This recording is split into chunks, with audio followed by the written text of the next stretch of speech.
Bonjour à tous. Alors voilà, nous nous retrouvons pour un des enseignements de ce séminaire d'islamologie.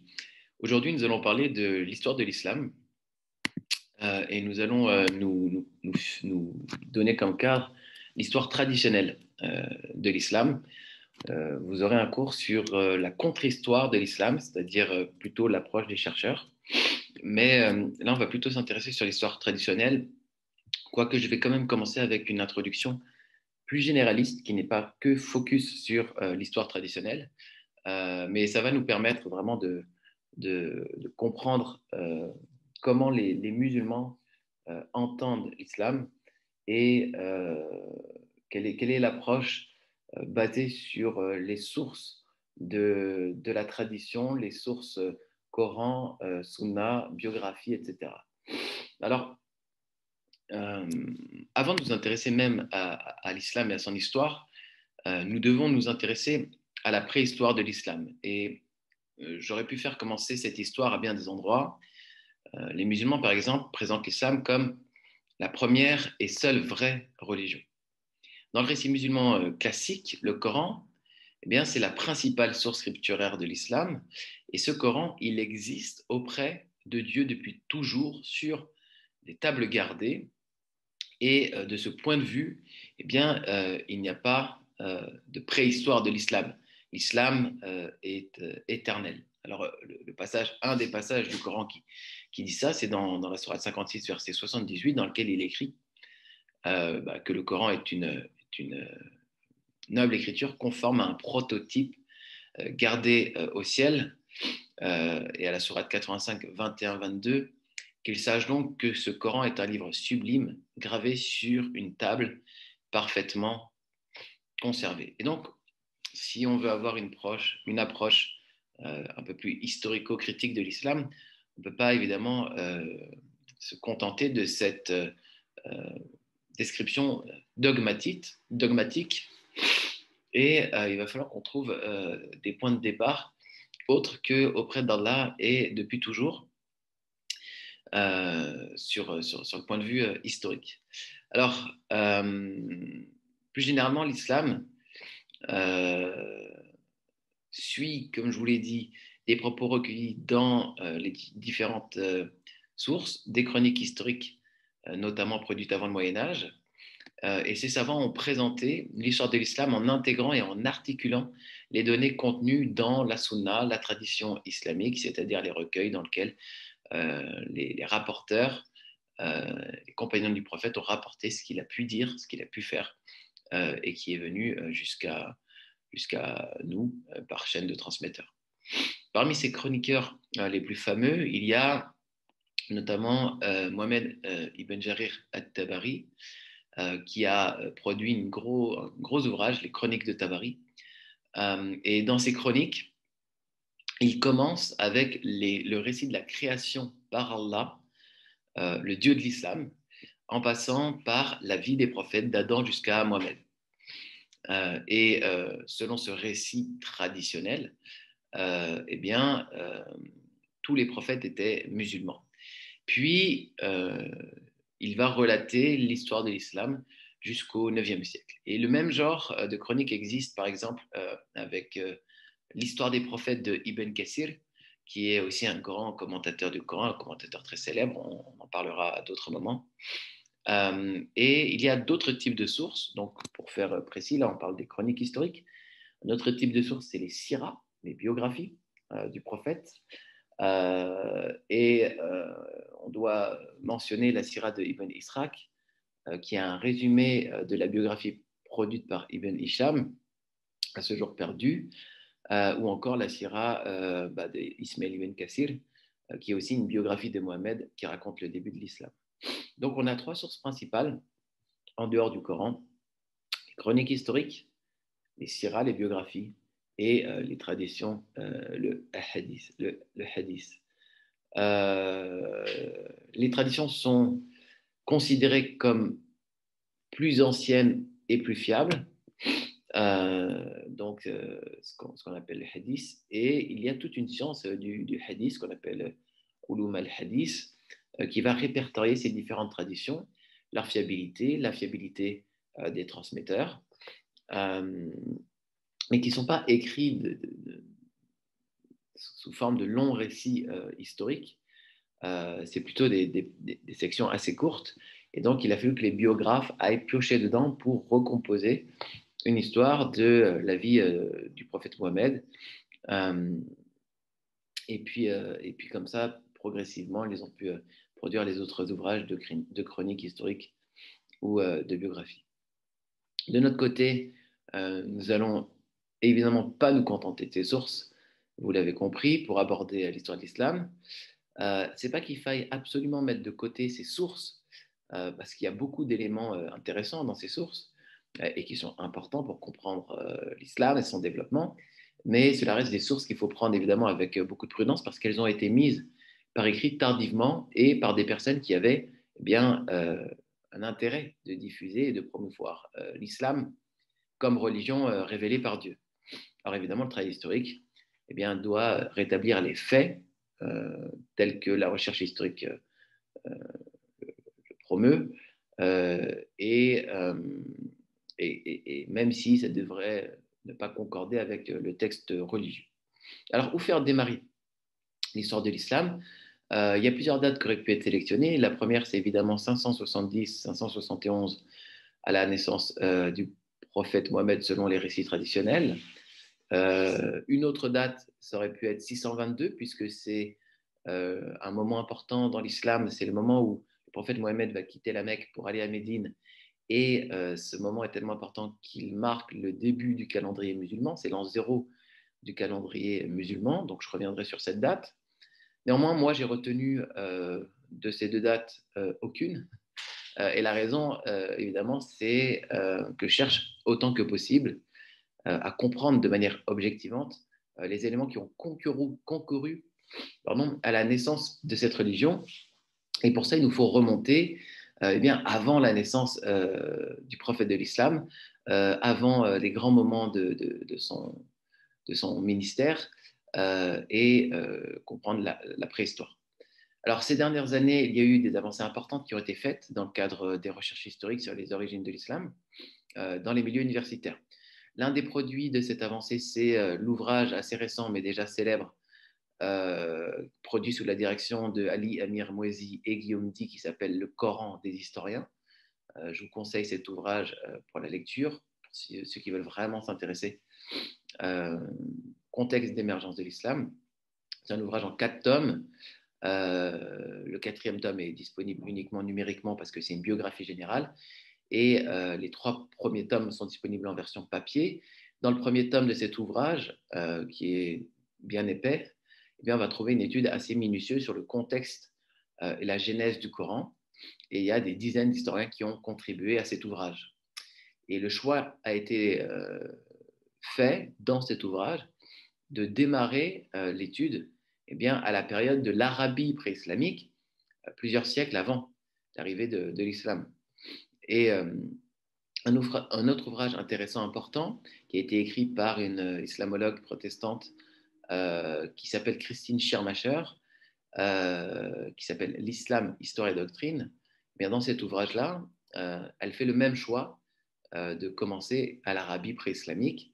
Et donc, je me suis plutôt, j'ai plutôt imité cette stratégie pour donner le contexte. Alors, on a un spécialiste qui s'appelle Jomier qui dit que l'une des grandes difficultés de l'historiographie islamique est le manque de sources. Il dit l'on ne pourrait plus soutenir aujourd'hui, comme l'ont fait un peu trop rapidement certains orientalistes au XIXe siècle, que l'islam naît en pleine lumière et que la vie de son apôtre est aussi bien connue que celle des réformateurs chrétiens de la Renaissance. L'historien a besoin de savoir sur quel fondement se détachent les événements qu'il étudie, et dans le cas de l'islam, ce fond est encore bien mystérieux.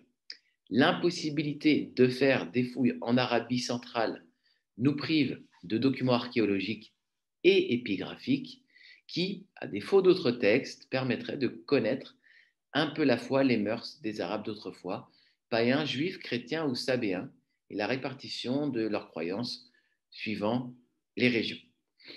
Euh, vous verrez que ce langage a un tout petit peu évolué grâce à des nouvelles découvertes. Vous verrez ça justement sur le cours de contre-histoire de l'islam. Mais il y a quand même cette difficulté à accéder à des sources directement liées à l'islam du 1er siècle. Il y a donc le premier obstacle à l'histoire de l'islam, qui est le manque de sources, mais le deuxième, c'est l'interdiction des fouilles dans les lieux qui seraient traditionnellement admis comme les lieux du démarrage de l'islam. À cela va aussi s'ajouter que Médine et la Mecque, qui sont les deux villes importantes, eh bien, ont maintenant de nombreuses constructions qui ont été bâties sur les lieux qui intéressent les archéologues et qui ont effacé en quelque sorte. Et c'est ce que disent justement les auteurs du Coran des historiens qui nous apprennent que ce manque de traces archéologiques datant de la période de démarrage de l'islam eh bien, dépasse le cadre des fouilles sur les lieux saints. Ils disent à ce jour, on ne connaît pas de vestiges archéologiques datant assurément du vivant de Mohammed. On a même observé que dans l'ensemble de la péninsule arabique, on n'avait guère de traces d'occupation humaine pendant les 2 siècles précédant l'islam. Ce trou documentaire s'explique peut-être par la difficulté de dater les vestiges remontant à cette époque, le plus souvent de la céramique grossière, élaborée sur place, qui ne se distingue pas de celle qui précède et de celle qui suit. La disparition de la céramique d'importation, souvent mieux datée, résulte sans doute d'un arrêt des échanges, qui peut être expliqué soit par un appauvrissement dramatique, soit par la désertification et l'abandon de certains sites à la suite du dessèchement du climat et des accidents climatiques, ou encore des guerres et des épidémies qui ont marqué le VIe siècle et en ont fait une période crépusculaire favorable aux attentes eschatologiques. Alors selon cette analyse, l'Arabie pré-islamique est un lieu plutôt désert qui semble être sans histoire, ou du moins dont l'histoire a été effacée. De plus, la période a, semble-t-il, été marquée par des événements catastrophiques aboutissant à une situation de fort appauvrissement, de sécheresse et l'installation dans la région d'un sentiment de fin des temps. Et donc, dit autrement, pour certains historiens, la péninsule arabique réunit à cette époque les conditions matérielles portant ses habitants vers une attente de délivrance finale, de délivrance eschatologique à laquelle l'islam va répondre. Et nous allons revenir sur cette interprétation sur le cours dédié à la contre-histoire de l'islam. On pourrait imaginer que l'absence de données archéologiques puisse être compensée au premier égard par l'abondance des sources manuscrites qui sont dans les sources de la tradition savante dont j'ai parlé, cette tradition arabo-musulmane. Mais le problème, c'est que ces sources ont été mises par écrit tardivement, 2 siècles au moins après les événements, et dans des lieux extérieurs à l'Arabie. Dans le Coran des historiens, on lit ces sources qui sont des collections de traditions, à savoir des textes brefs, rapportant un fait remarquable ou un témoignage, donnent une vision partiale, fragmentée et sans recul des événements. Mais leur défaut principal est qu'elles sont tirées, recomposées, remaniées et même manipulées, soit dans un sens apologétique, soit pour servir des intérêts particuliers pendant les 2 siècles qui ont précédé leur mise par écrit. De plus, le Coran lui-même est très pauvre en détails sur le contexte historique, géographique et géologique de l'Arabie au 7e siècle. Dans le Coran des historiens, on y lit qu'on y trouve seulement le rappel plus ou moins allusif de 4 ou 5 événements cruciaux de la carrière de Mohammed, ainsi que la mention de 3 personnages et d'une minuscule tribu, celle des Quraysh, la tribu de la Mecque, dont Mohammed est issu. On peut aller regarder ça à la sourate 106, auquel on peut ajouter 5 lieux et monuments au total. Le Coran ne contient qu'une douzaine de noms propres qui fixent le cadre temporel ou spatial de l'action de Mohammed. Évidemment, quand on parle de Adam, ça ne fixe pas le cadre temporel. Nombre nécessairement approximatif, puisque divers expressions énigmatiques renvoient peut-être à des lieux ou à des événements inconnus par ailleurs. Et le chercheur Peters parle du Coran comme d'un texte sans contexte. Intéressant comme formule. Si le Coran mentionne une fois Byzance, sourate 30, il n'évoque jamais la Perse sassanide, qui était la puissance la plus influente en Arabie aux alentours de 600, ni même les puissances de second rang, qui étaient Imar en Arabie méridionale et désertique, et Aksum en Afrique. Alors, la situation géopolitique de l'Arabie pré-islamique, on va s'intéresser encore un peu à ça. Le contexte géopolitique de l'Arabie pré-islamique est bien présenté, notamment dans un documentaire que vous pouvez retrouver sur Arte, qui s'appelle L'an 1 de l'islam, quand l'histoire fait date. Et on a un spécialiste, Patrick Boucheron, qui nous explique des choses assez importantes. Il nous explique qu'avant la naissance de l'islam, il existe au nord-est l'empire byzantin chrétien. Je vais vous mettre une carte dans quelques secondes. Et au nord-ouest, l'empire mazdéen. Alors, je vais mettre cette carte maintenant pour que vous compreniez un petit peu voilà, la topographie exacte des lieux. Alors,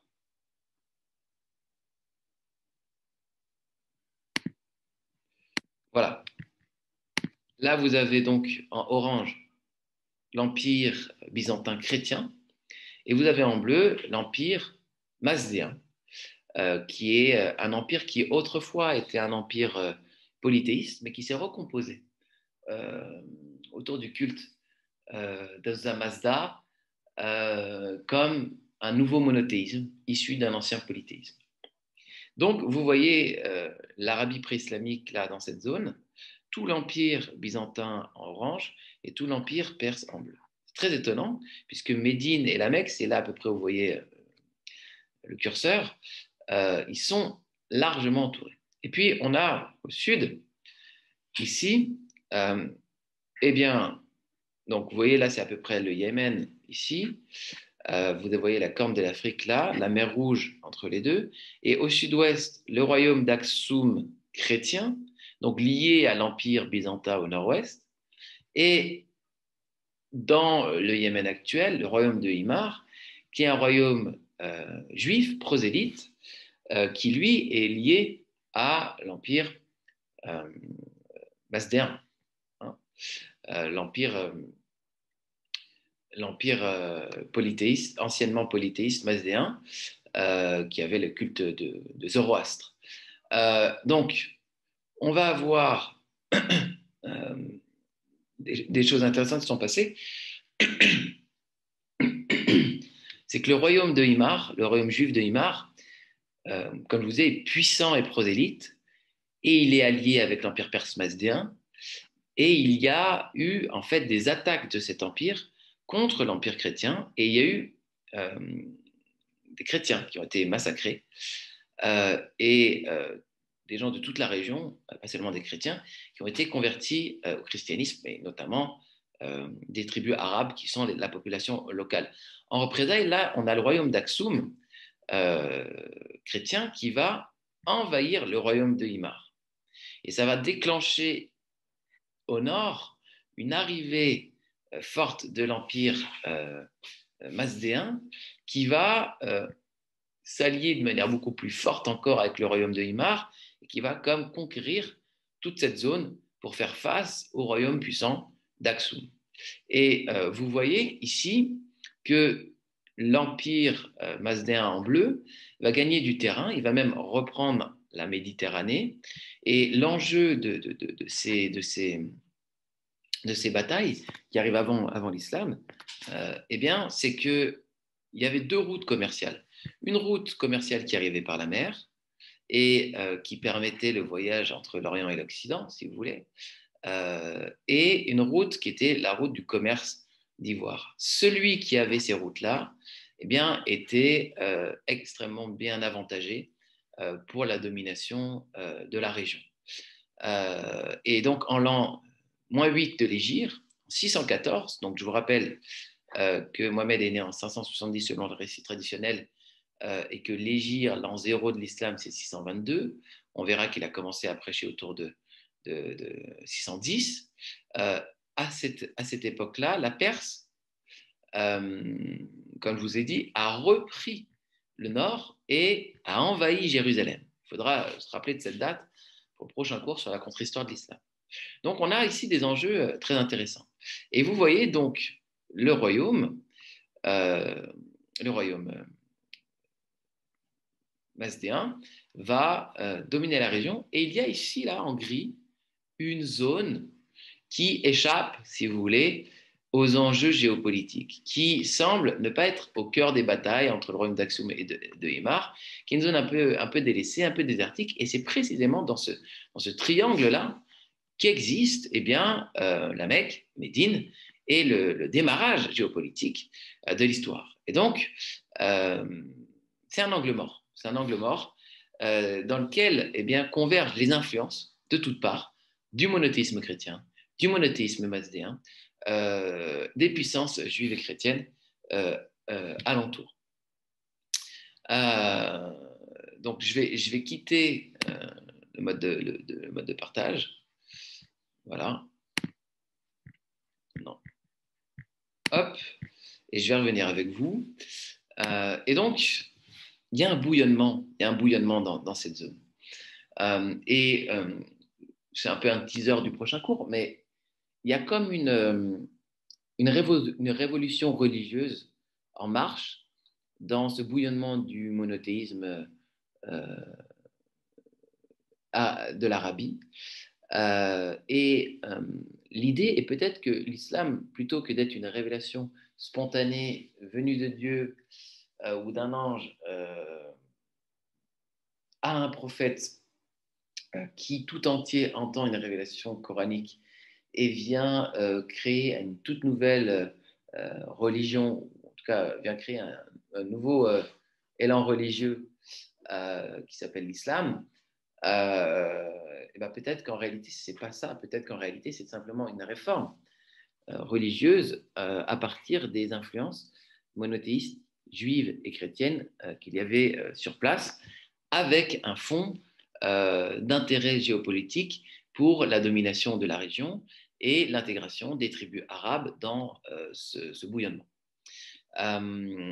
Christine Schermacher nous parle de la péninsule arabique pré-islamique. Elle dit qu'elle se caractérisait par un mode de vie nomade, semi-nomade, mais aussi sédentaire. Il existait surtout une division entre les tribus du nord et les tribus du sud. Le mode de vie était pastoral et les déplacements fréquents en fonction des pluies et de la sécheresse. Certaines tribus pratiquaient l'agriculture dans des oasis. L'identité individuelle des Arabes était alors liée à la famille patriarcale, au clan, puis en second lieu à la tribu. Face à des valeurs comme l'hospitalité obligatoire et la protection contre l'étranger, il y avait l'obligation incontournable de l'affrontement guerrier et de la vengeance dans le sang en cas de meurtre ou de rachat de la culpabilité par le versement d'une forte rançon. En dehors de l'élevage les tribus arabes vivaient de razzias et d'attaques surprises qui n'étaient interdites que pendant les 4 mois sacrés. Et là, on parle d'avant l'islam, puisque dans l'islam, il y a aussi les mois sacrés, mais c'était déjà une tradition sur le territoire avant. Et le commerce eh bien, a dû en profiter énormément. Et on va avoir des affinités entre ce qui est dit dans l'Arabie pré-islamique avant l'islam et ce qu'on peut lire dans les textes concernant les tribus arabes musulmanes et Quraysh non musulmanes païennes. Et voilà, comme on l'a vu, la présence du judaïsme et du christianisme est forte dans la région. Concernant les juifs, Christine Schirmacher dit que depuis le 1er siècle après Jésus-Christ, les juifs étaient établis dans la péninsule arabique. On suppose que, surtout après la conquête de Jérusalem sous Titus en l'an 70, on ne parle pas de la conquête de 614, eh bien, les Juifs ont quitté le territoire et sont déportés vers le sud, Syrie, Irak, Liban actuel, et puis péninsule arabique. Et donc, ils ont certainement fui en captivité en Arabie et sont progressivement établis dans plusieurs oasis d'Arabie du Nord-Ouest. On ne trouve pas de renseignements plus précis sur des implantations juives. On n'en retrouve qu'au début du 7e siècle, à une époque où Mohammed a eu des contacts avec les Juifs. À cette époque, il y avait dans la péninsule arabique des peuplements juifs à Teima, Khaybar, Fadak, Wadi el-Qura, Yatrib, qui est une Médine. Les Juifs y étaient déjà présents de longue date et constituaient un peuplement particulièrement nombreux, jusqu'au moment des démêlés guerriers avec les adeptes de Mohammed. À Médine même, la ville où Mohammed va faire son hégire, son émigration en 622, habitaient les membres de plusieurs petites tribus, ainsi que 3 grandes tribus, à savoir les Banu Kainuka, les Banu Nadir et les Banu Quraïza. Et en revanche, à la Mecque, la ville natale de Mohammed, selon le récit traditionnel, il n'y avait sans doute que quelques familles juives isolées et aucune tribu juive homogène.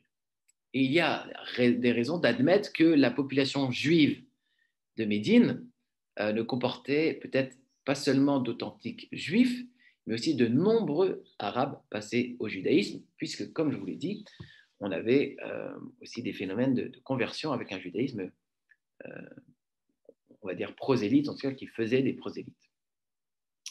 Depuis le IVe siècle, il existait en outre des communautés juives en Arabie du Sud, comme on l'a vu, à propos desquelles les sources sont quand même rares.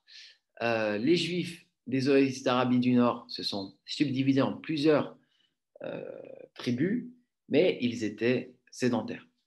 On ne peut établir, dit-elle avec certitude, s'ils se distinguent fortement de leur environnement du point de vue culturel. Ce qui les a distingués, en tout cas, c'était leur foi qu'ils vont maintenir et défendre, même après l'entrée en scène de Mohammed. Donc on va avoir des tribus juives qui vont refuser l'islam pour rester dans la foi juive. À l'époque de Mohammed, le Pentateuque, les 5 premiers livres de la Bible, la Torah, n'étaient pas encore traduites en arabe. Selon elle, on peut cependant admettre qu'au moins l'une ou l'autre des croyances juives était connue dans ce cadre, caractérisé par la vie bédouine et la croyance en plusieurs dieux et démons. Donc, il va y avoir ce mélange entre des cultures bédouines un peu polythéistes et toutes les influences monothéistes et une connaissance du judaïsme qui est bien implantée depuis longtemps.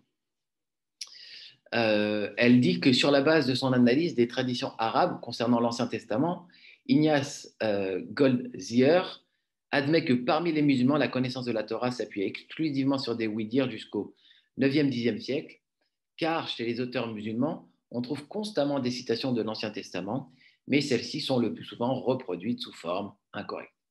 Quand par la suite le Coran mentionne les Juifs, il utilise 2 désignations différentes, à savoir les enfants d'Israël, les Banu Israël, et les Juifs, les Yaouds. Et c'est surtout dans le récit de l'Ancien Testament que Mohammed les appelle enfants d'Israël. Le nom de Juif sert pour les Israélites plutôt incroyants, qui n'ont pas cru le message de Jésus, et il se peut que l'attente juive d'un Messie à venir peut être également connue parmi les non-juifs, et qu'il ait contribué à la disponibilité des Arabes à reconnaître Mohammed, l'envoyé de Dieu, qui lui apportait un message en arabe au peuple arabe. Concernant les chrétiens, elle ajoute quelques informations intéressantes. Alors que les Juifs se trouvaient dans un isolement relatif dans la péninsule arabique, les chrétiens vivaient dans des conditions bien plus favorables, étant entourés par des États chrétiens tels que la Syrie, la Palestine ou l'Égypte, qui étaient alors des provinces de l'Empire byzantin, comme on l'a vu, et dans le nord de la Mésopotamie, la foi chrétienne était également largement répandue. Quant à l'Arabie du Sud, elle était surtout influencée par l'Abyssinie, l'Éthiopie chrétienne située de l'autre rive de la mer Rouge, donc on a parlé du royaume d'Aksum. Tout comme à Byzance, le christianisme y avait été proclamé religion d'État au VIe siècle. De là, c'est diffusé vers le sud de l'Arabie, c'est diffusé le christianisme vers le sud de l'Arabie. Ainsi, les communautés chrétiennes nomades étaient très fortement représentées dans les régions confinant aux pays voisins chrétiens ou marquées par le christianisme, ce qui n'était pas le cas des Juifs. Et il y avait d'importants groupements de chrétiens à Najran, donc au Yémen actuel, composés de plusieurs nationalités et dominations, de Grecs, de Syriens, d'Éthiopiens, de Monophysites et de Nestoriens. Et semble-t-il, en Arabie du Nord-Est, en Syrie, au Hedjaz et au Yémen, des groupements chrétiens étaient marqués par le nestorianisme, qui est une hérésie chrétienne à propos de la personne de Christ, de sorte qu'au IVe siècle, le christianisme a dû être présent dans la totalité de la péninsule arabique et exercer une véritable influence, même si ce n'était pas forcément le christianisme orthodoxe. La langue employée par les chrétiens à l'Église était surtout dans la liturgie, n'était pas l'arabe, le syrien. On peut supposer que du temps de Mohammed, il y avait des chrétiens dans plusieurs tribus arabes de la péninsule arabique et que certaines tribus étaient majoritairement chrétiennes. Mais dans le sud de l'Arabie, il n'y a sans doute jamais eu de travail missionnaire systématique, de sorte qu'outre quelques individus mentionnés dans les sources comme des commerçants, bien le christianisme à l'époque se présentait surtout dans la personne de moines et dans la personne d'ermites auquel le Coran fait d'ailleurs allusion. Donc, à notre connaissance, on n'a pas trouvé à ce jour de sources datant du 7e siècle de la période en question qui attesterait de manière indiscutable de la présence dans la péninsule arabique de communautés chrétiennes fondées sur le Nouveau Testament. Christine Schirmacher va dire, malgré la présence chrétienne parfois numériquement importante en Arabie, il faut sans doute partir du principe que Mohammed n'a jamais fait connaissance d'un christianisme vivant fondé sur la Bible et axé sur la mission conformément au Nouveau Testament. En revanche, on peut considérer comme certaine l'influence en Arabie d'enseignements particuliers tels que le monophysisme, qui est une hérésie aussi, et cela est particulièrement vrai dans le sud de l'Arabie. Le nestorianisme établi en Mésopotamie a dû prédominer en Irak. L'influence du monophysisme, tout comme celle du nestorianisme, est attestée par le Coran, qu'on peut considérer comme un reflet de la doctrine chrétienne du vivant de Mohammed.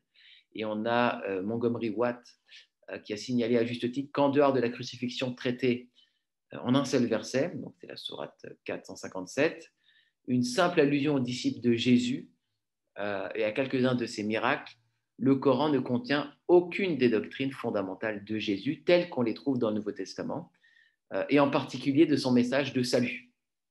Et cela peut s'expliquer avec une certaine vraisemblance par l'ignorance de Mohammed concernant ces données bibliques, ou du moins par l'hypothèse que selon ses conceptions, cette doctrine n'avait pas une importance centrale pour la foi chrétienne.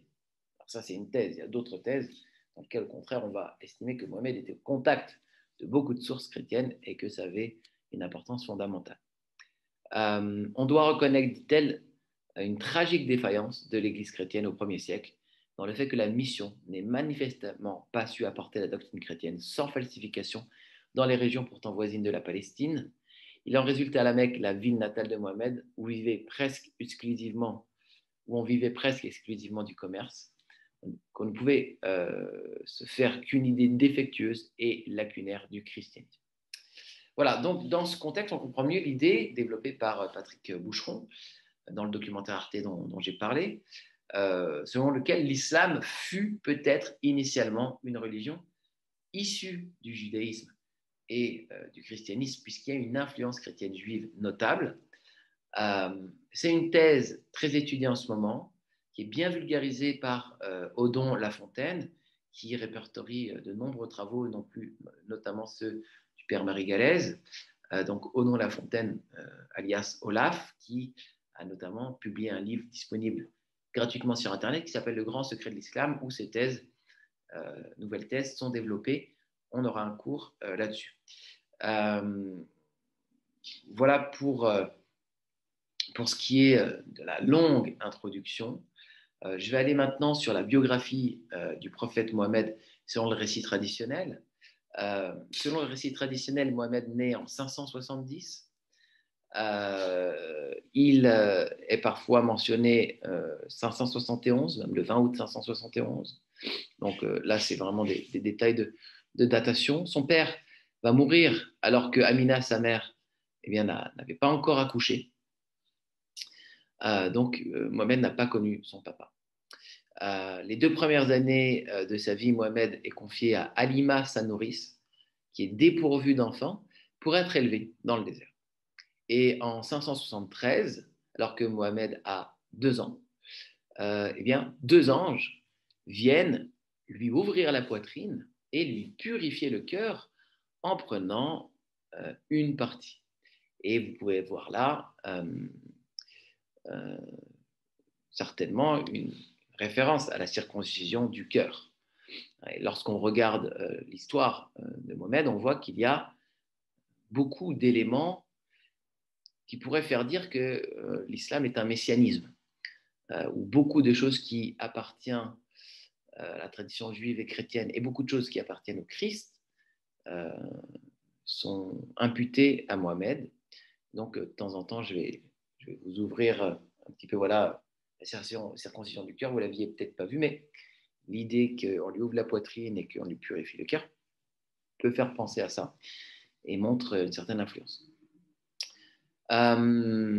Effrayé, Halima, sa nourrice, bien, rend Mohammed à sa mère.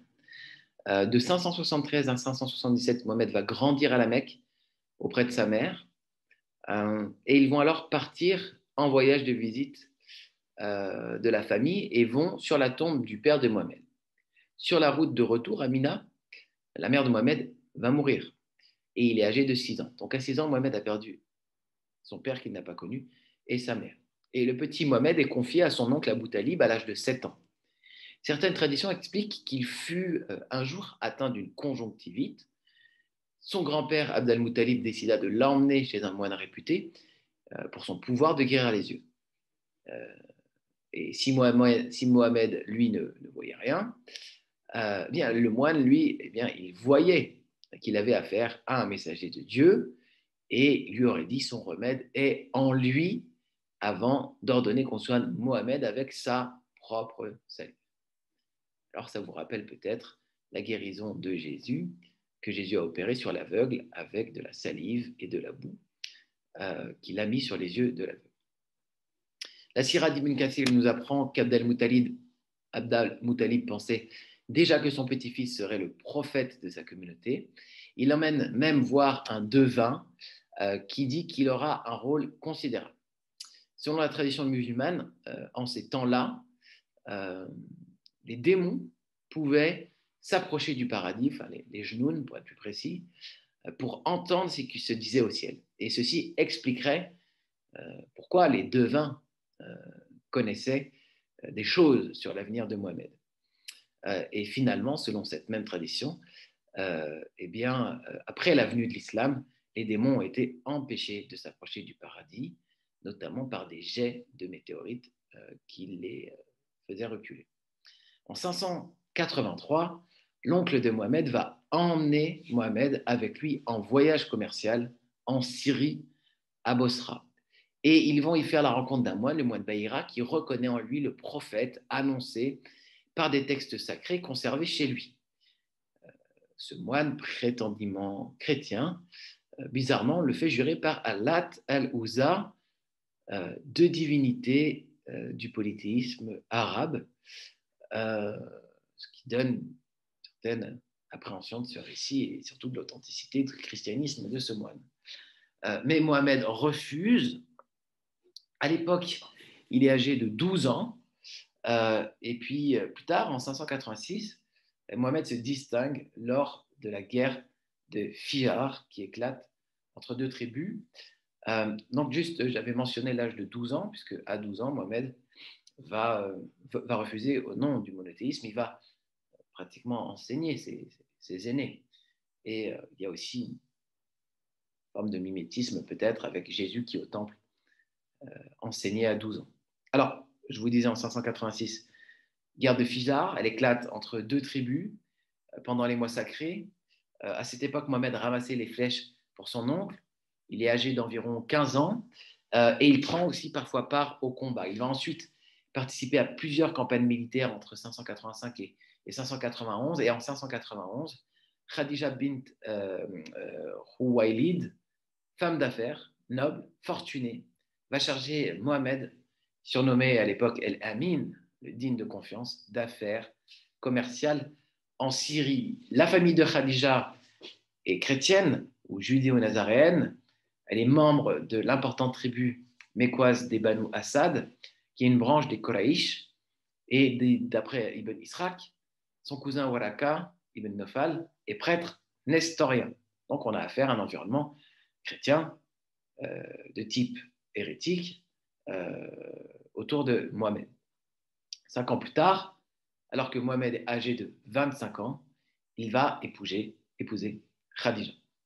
En 605, Mohamed va intervenir pour remettre la fameuse pierre noire que vous voyez à la Mecque sur le cube, la Kaaba, aujourd'hui. Pierre noire sacrée parmi les Arabes avant la venue du Coran.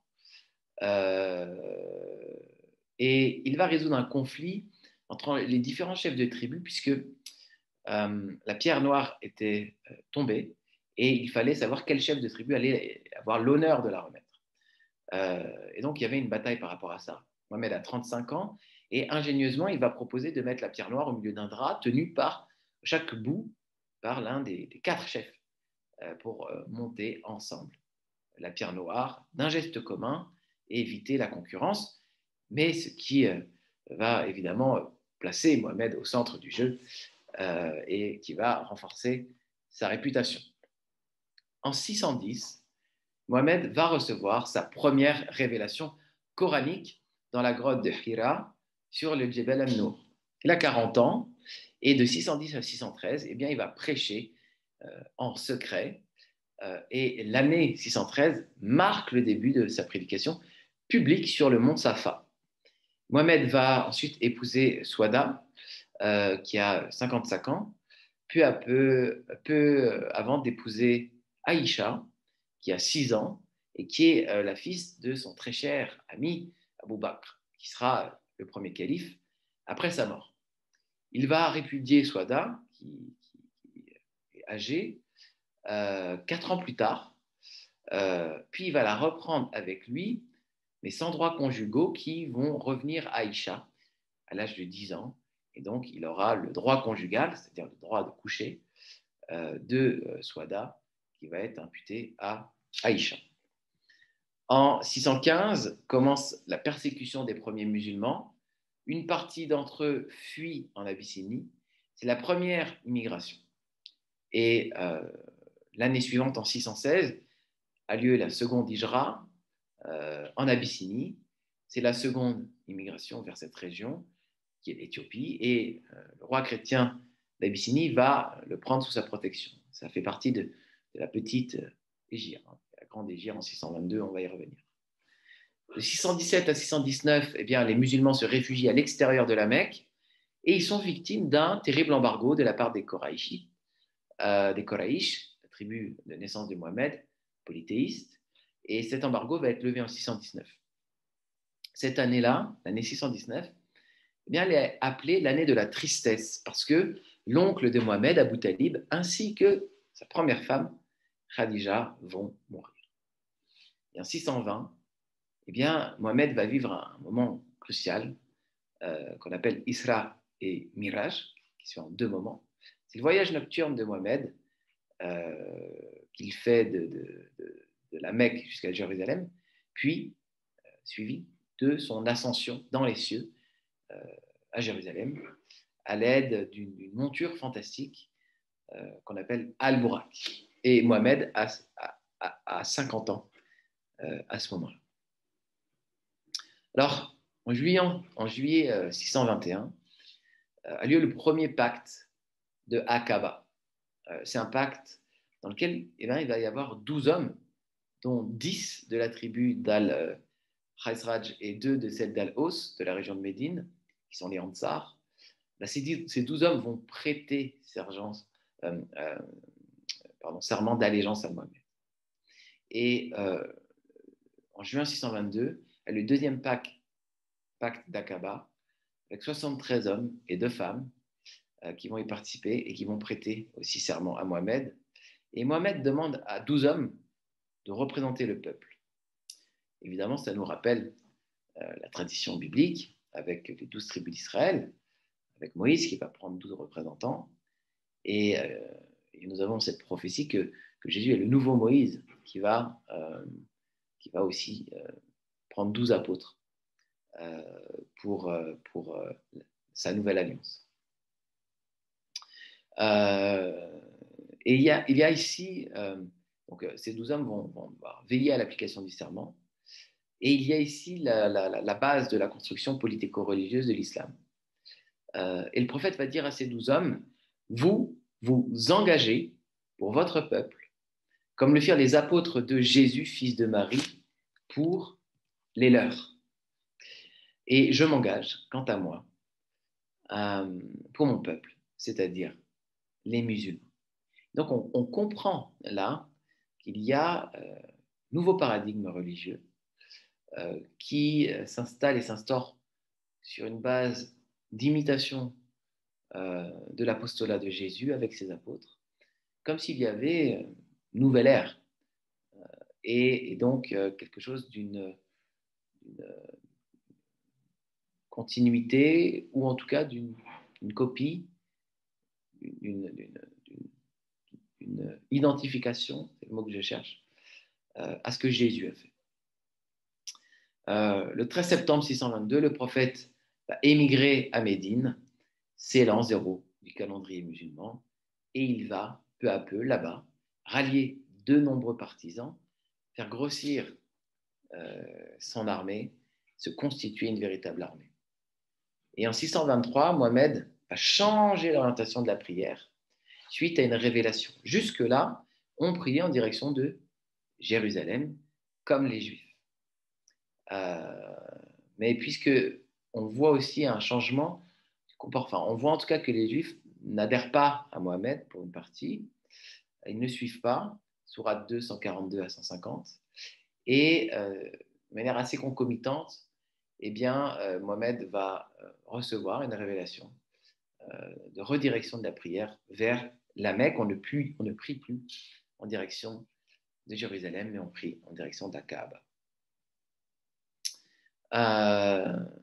Concernant ce changement de direction, le Coran, sourate 2, à partir du verset 142, dit « Les faibles d'esprit parmi les gens vont dire qui les a détournés de la direction, la Qibla, vers laquelle ils s'orientaient auparavant. Dit c'est Allah, à Allah qu'appartiennent le levant et le couchant, il guide qui il veut vers un droit chemin. » Et ensuite, et aussi nous avons fait de vous une communauté de justes pour que vous soyez témoins aux gens, comme le messager sera témoin à vous. Et nous n'avons établi la direction Qibla vers laquelle tu te tournais que pour savoir qui suit le messager Mohammed et qui s'en retourne sur ses talons. C'était un changement difficile, mais pas pour ceux qu'Allah guide. Et ce n'est pas Allah qui vous fera perdre la récompense de votre foi, car Allah, certes, est compatissant et miséricordieux. Et ensuite, certes, nous te voyons tourner le visage en tous sens dans le ciel. Nous faisons donc orienter vers une direction qui te plaît. Tourne donc ton visage vers la mosquée sacrée, où que vous soyez, tournez-y vos visages. Certes, ceux à qui le livre a été donné savent bien que c'est la vérité venue de leur Seigneur, et Allah n'est pas inattentif à ce qu'ils font. On peut quand même lire ensuite, certes, si tu apportais toutes les preuves à ceux à qui le livre a été donné, ils ne suivraient pas ta direction et tu ne suivras pas la leur.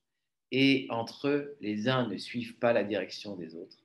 Et si tu suivais leur passion après ce que tu as reçu de silence, tu serais certes du nombre des injustes. Donc je vous invite à lire jusqu'au verset 50. Je me suis arrêté au verset 145. Et donc il y a changement de direction, changement de Qibla. Et ceux qui lisent le livre révélé avant, peut-être les juifs, peut-être les chrétiens, savent que c'est le bon choix, nous dit le Coran. Bon, évidemment, pour le chrétien qui a en tête Jean, chapitre 4, verset 24, vous n'adorez ni au temple ni sur le mont Gérizim. Et il y a une dématérialisation justement du culte, puisque Dieu est au ciel et on peut l'adorer en esprit, en vérité, où que l'on soit ou en quelque direction. Il y a comme une critique, quelque part, qui est faite là dans ce Coran. Nous te voyons tourner le visage en tous sens dans le ciel, ce qui est très positif pour le christianisme, c'est-à-dire qu'il y a un culte qui n'est pas dans une direction précise, qui est un culte qui était autrefois le culte polythéiste islamique, pré-islamique, mais à Dieu, qui est omniprésent, qui est vu positivement. Là, ça semble être vu plus négativement. En février 624 a lieu la bataille de Badr, qui est une victoire musulmane. La bataille de Badr, du nom d'une vallée située entre la Mecque et Médine, est la première bataille victorieuse des Arabes musulmans. Et c'est la bataille de Mohammed contre le clan des Quraysh, ou des Qurayshites, qui l'avait contraint à l'exil vers Médine et menacé de mort. En 625 a lieu une autre bataille, la bataille de Uhud, qui est une défaite musulmane et qui est un combat entre les musulmans de Yatrib, de Médine, et encore une fois les tribus mécoises des Quraysh sur le mont Uhud, près de Médine, en 625. La victoire a été remportée par les Mécois. En 625, Mohamed épouse Hafsa bin Omar ibn al-Khattab, qui est la fille de l'un des plus proches amis de Mohamed. Elle a 20 ans et lui va être le deuxième calife de l'islam. En 626, il épouse Zainab bin Khuzaima. Elle a 30 ans. La même année, il épouse la veuve Salama, qui a 31 ans. En mars 627, autre bataille, qui est une victoire musulmane, la bataille de la tranchée, qui est un des épisodes de la guerre entre le prophète Mohammed, exilé à Médine, et les habitants de la Mecque, qu'il avait contraint à l'exil en 622. Elle est aussi appelée la bataille du fossé ou bataille des coalisés, et bien ce dernier nom se réfère à la sourate 33, les coalisés, qui prophétise le déroulement et l'issue de la bataille. Celle-ci fut très peu sanglante, la mêlée n'ayant pas eu lieu, et elle s'achève par le retrait des troupes coalisées contre Mohammed, retrait obtenu par la Russe. À la fin de l'an 4 de l'Hégire, en avril 627, une femme du nom de Rayana bint Zaïd faisait partie du butin de la victoire contre les Juifs de la tribu des Banu Quraïza. Elle fut soit une concubine, soit une femme de Mohammed, après qu'elle fut convertie à l'islam. Cette même année, 627, Zainab bin Jash, femme extrêmement belle, dit-on, devient la 7e femme de Mohammed. Elle était aussi sa cousine, la fille d'une de ses tantes. Et puis,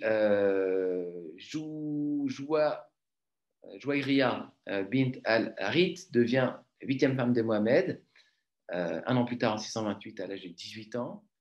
Elle fut capturée lors de la bataille de Banu Mustalik en 628, avant la prise de Khaybar. Et Maria la Copte aussi, une Égyptienne envoyée comme présent à Mohammed, devient aussi une de ses épouses en 628.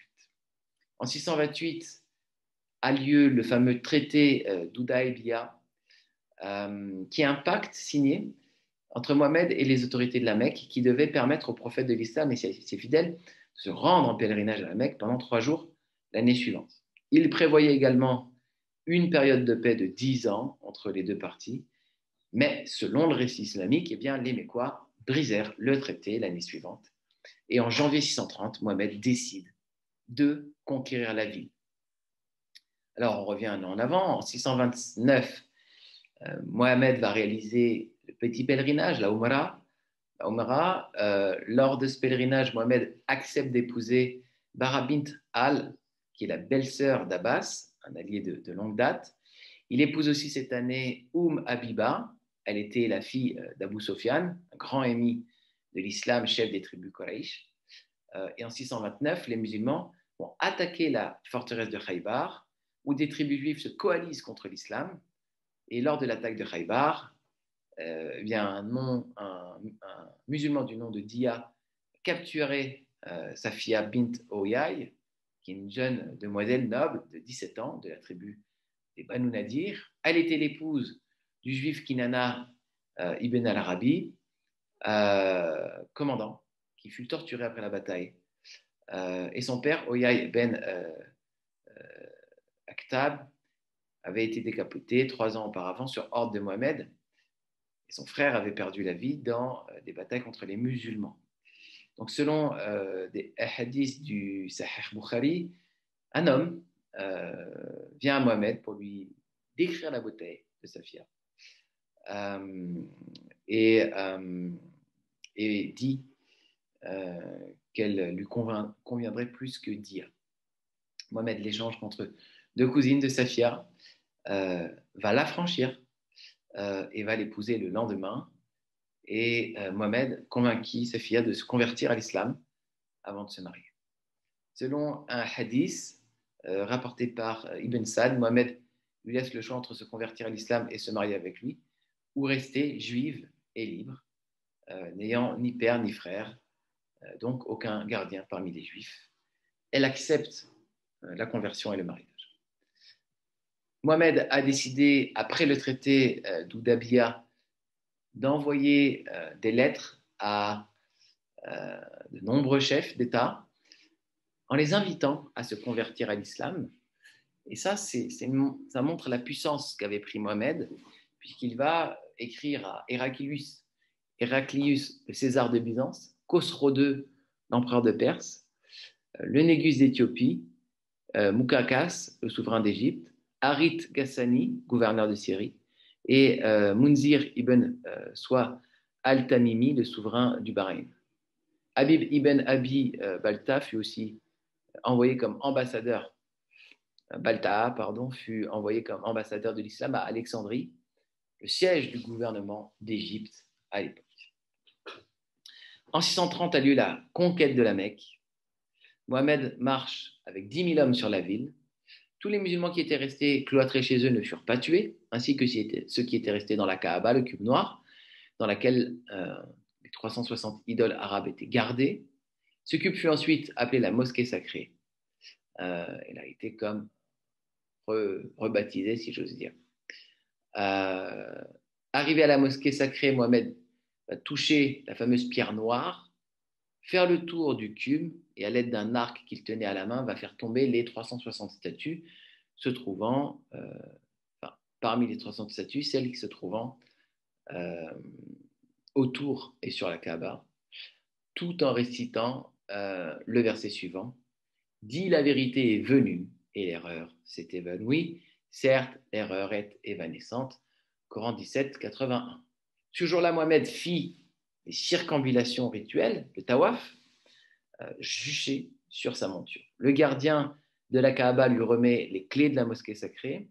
Il va entrer et il va voir dans la mosquée sacrée, peint sur les murs, des représentations du prophète Abraham et Ismaël en train de lancer des flèches divinatoires, qui est une pratique magique interdite dans le monothéisme. Et il s'écrie par Dieu, jamais ils n'ont commis de tels actes. Et il va donc s'indigner de cette représentation. Mohamed a alors 61 ans. En octobre 630 a lieu l'expédition de Tabouk, qui est une expédition militaire qui, selon les biographes musulmans, a été conduite par Mohamed en octobre 630 de notre ère, à la tête d'une troupe qui comptait bien 30 000 hommes. Et il va marcher vers le nord en direction de Tabouk, dans le nord-ouest de l'actuelle Arabie saoudite, avec l'intention d'attaquer l'armée byzantine. Bien qu'il ne s'agisse pas d'une bataille au sens ordinaire, eh bien, si l'événement est historique, il s'agit du début des guerres arabo-byzantines.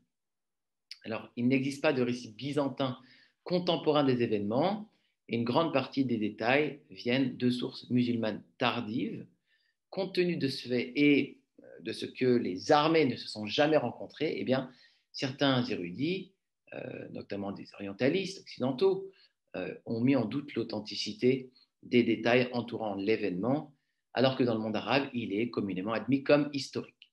L'année 631 est l'année de la délégation, durant laquelle l'expansion de l'islam est forte, et en 632, le prophète de l'islam fait son pèlerinage d'adieu à la Mecque. Il prononce son dernier sermon qui fait forte impression, et le 6 juin 632, le prophète Mohammed meurt à Médine après des jours de fièvre et de multiples évanouissements. Il a 63 ans. Voilà pour la chronologie du prophète Mohammed, selon le récit traditionnel, même si j'ai fait quelques commentaires personnels. Va ensuite s'en suivre le début des conquêtes islamiques avec l'expansion de l'islam. Il faut savoir que Mohammed n'a pas pris de disposition à sa suite pour sa succession. Ça va créer des conflits dans la communauté musulmane. Mohammed était chef politique et religieux et va se poser la question de son successeur. Et c'est Abu Bakr qui va être désigné comme calife après Mohammed. Pourquoi? Eh bien parce que Mohammed, avant sa mort, avait émis des paroles bienveillantes, élogieuses, peut-être plus qu'entre tous, à l'égard de Abu Bakr. Et il va diriger Abu Bakr la Ummah, c'est-à-dire la communauté musulmane. Il va s'en suivre une expansion rapide de l'islam en 3 périodes. Je vais vous noter ci-contre, je vais vous mettre la carte un petit peu de ces expansions.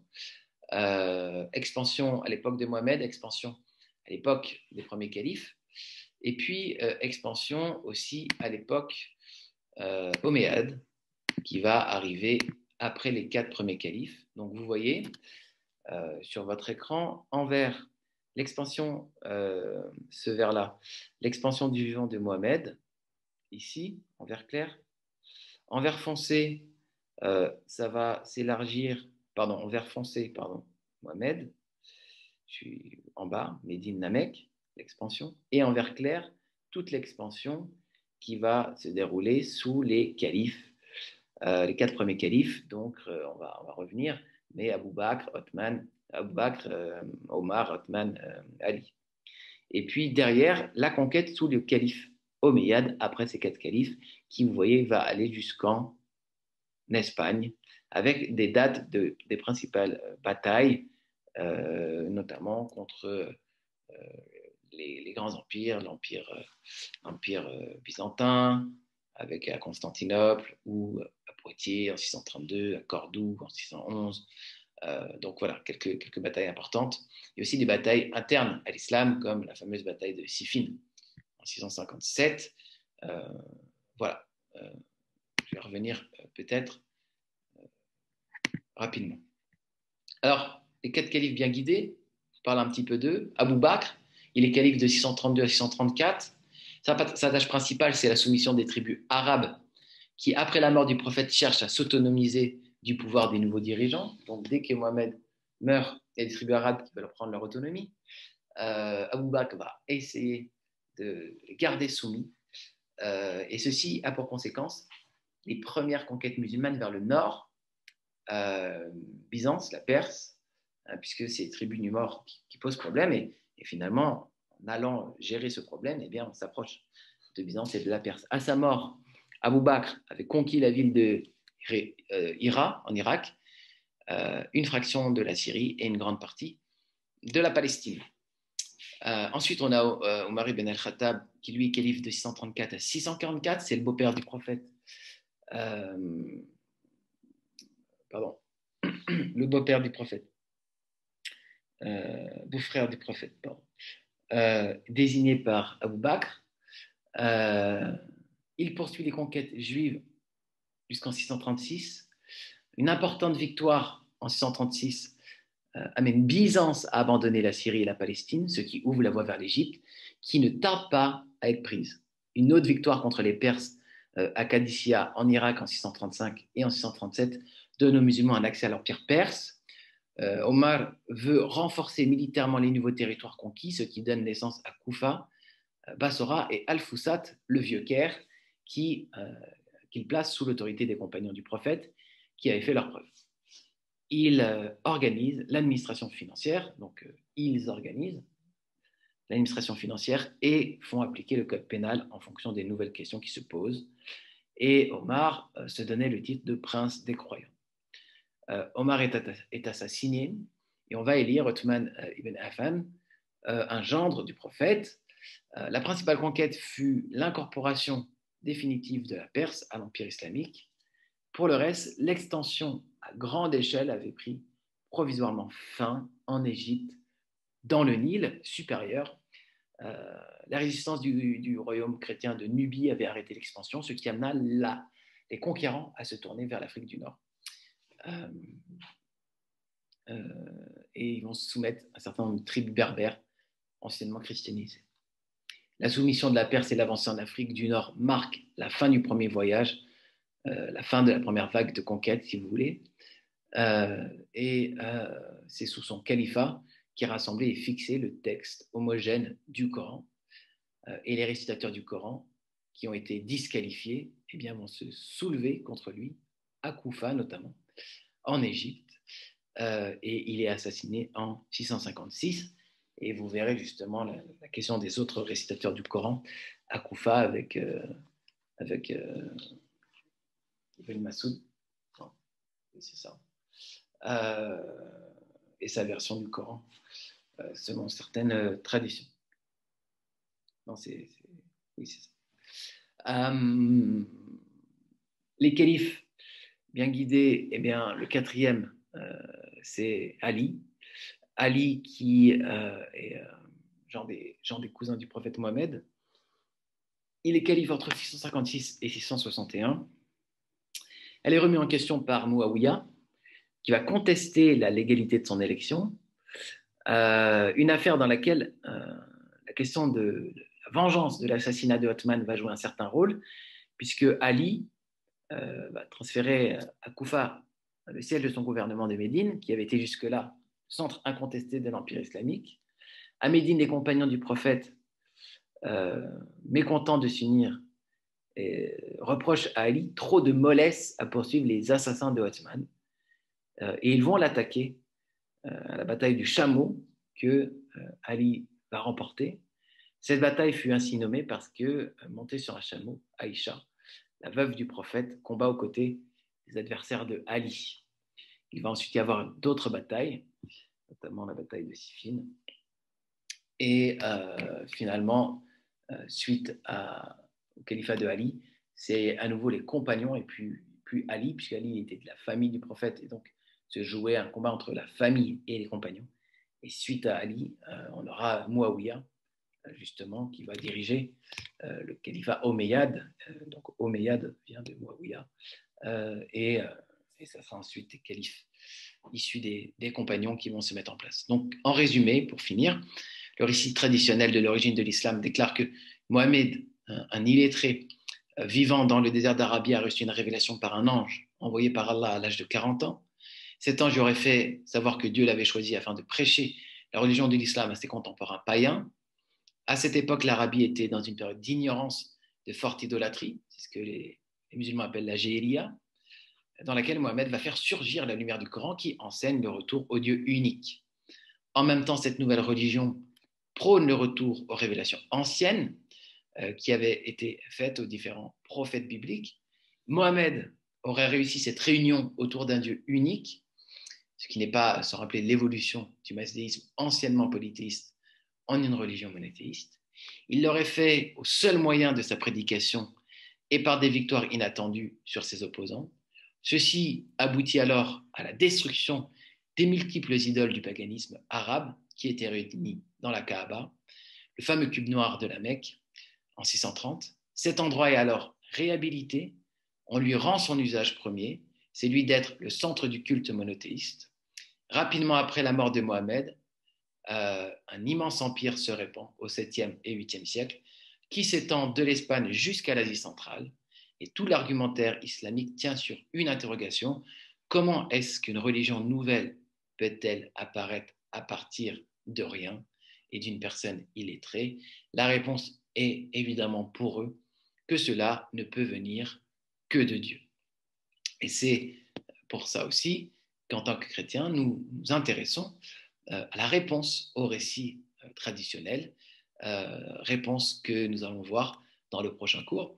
Je vous remercie d'avoir suivi, d'avoir été patient et attentif pour cet exposé, parfois un peu technique, et j'espère qu'il vous aura été utile. Soyez bénis.